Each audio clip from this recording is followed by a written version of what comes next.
আসসালামু আলাইকুম আরহামতুল্লাহি আবরাকাতু। কলেরা হোক কিংবা কোভিড, গোটা বিশ্বে তাণ্ডব করেছিল মহামারী। শয়ে শয়ে মানুষ মৃত্যুর মুখে ঢলে পড়েছিল। মেডিকেল সায়েন্স বা চিকিৎসা বিজ্ঞান কোমর বেঁধে নেমে পড়েছিল প্রতিষেধক আবিষ্কারে, কিন্তু বলি হয়েছিল বহু জীবন। তাই মহামারীর নাম নিলে আতঙ্কের কালো মেঘ নেমে আসে সকলের জীবনে। কিন্তু অচিরেই কি আরও এর থেকে ভয়ঙ্কর বিপদ ঘনিয়ে আসবে মানব সভ্যতার দিকে? এক মার্কিন সংবাদ মাধ্যমে প্রকাশিত প্রতিবেদনে দাবি করা হয়েছে শিগগিরই জেগে উঠতে পারে জম্বি ভাইরাস। কয়েকদিন আগে করোনার নতুন ভাইরাস যেটা তৈরি করেছিল সকলের মধ্যে উদ্বেগ, তারই মধ্যে ডিজিজ এক্স নিয়ে সাবধানবাণী শুনিয়েছে হু। এবার জম্বি ভাইরাস নিয়ে উদ্বেগের কথা শোনালেন বিজ্ঞানীরা। বরফের নিচ থেকে জেগে ওঠার আশঙ্কার কথা জানিয়েছেন তারা।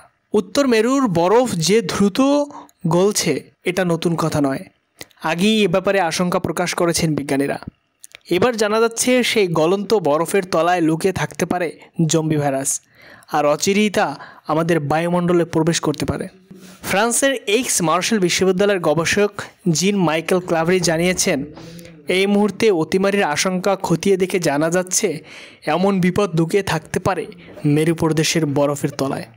আমাদের ধারণা এমন ভাইরাস যেখানে থাকতে পারে যা মানুষকে দ্রুত সংক্রমিত করতে পারে এবং এর ফলে নতুন কোনো অসুখেরও জন্ম হবে। কেমন এই ভাইরাসের গঠন সে প্রসঙ্গে বিজ্ঞানীরা জানিয়েছেন, ঠিক কী ভাইরাস বরফের নিচে রয়েছে তা যদিও এখনও পরিষ্কার নয়, তবে এর আগে 2014 সালে সাইবেরিয়ার ক্লাভেরির নেতৃত্বে এক বিজ্ঞানীর দল এমন একটি ভাইরাসের সন্ধান পেয়েছিলেন যেটা আনুমানিক 48,500 বছরের পুরনো। সেখান থেকে মনে করা হচ্ছে ওই জীবাণু আচমকা জেগে উঠতে পারে এবং যার থেকে মহামারীর আশঙ্কা বাড়ছে। গবেষকরা মনে করেন যে জলবায়ুর পরিবর্তনের কারণে বরফ গলছে, এর ফলে এই ভাইরাসগুলি বেরিয়ে আসছে। এই ভাইরাসগুলির মধ্যে কিছু ভাইরাস ইতিমধ্যেই প্রাণঘাতী সংক্রমণ ঘটিয়েছে। 2003 সালে সার্স ভাইরাসের একটি নতুন স্ট্রেস নিয়ে চীনের ইউনান প্রদেশে বেরিয়ে আসে। এই ভাইরাসে আক্রান্ত হয়ে সারা বিশ্বে প্রায় 8,000 মানুষের মৃত্যু হয়। 2019 সালে কোভিড-19 ভাইরাস বেরিয়ে আসে চীনের উহান থেকে।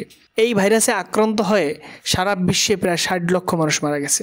বিজ্ঞানীরা বলছেন যে জম্বি ভাইরাসের বরফের নিচ থেকে জেগে ওঠার সম্ভাবনা খুবই কম, তবে এই সম্ভাবনাকে আমরা অস্বীকার করতে পারি না। তাই জলবায়ু পরিবর্তনের বিরুদ্ধে ব্যবস্থা গ্রহণ করা জরুরি। আমরা যদি জলবায়ু পরিবর্তন রোধ করতে না পারি তাহলে এই ধরনের বিপদগুলি আরও বেশি ঘন ঘন ঘটবে।